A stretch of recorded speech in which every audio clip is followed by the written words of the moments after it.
Assalamualaikum dan selamat sejahtera ibu ayah semua.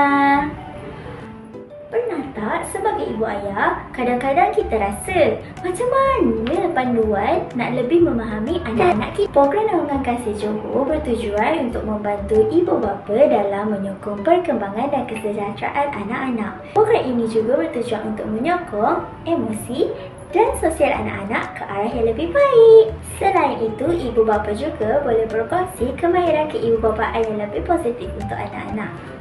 Dan yang paling menarik adalah pendaftaran dan kemasukan anda adalah percuma.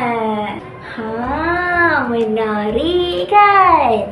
Jadi, jangan lepaskan peluang ini dan datang pada 11 Oktober 2025 bertempat di Tadika IKEA Outlet pada jam 9 hingga 11 pagi.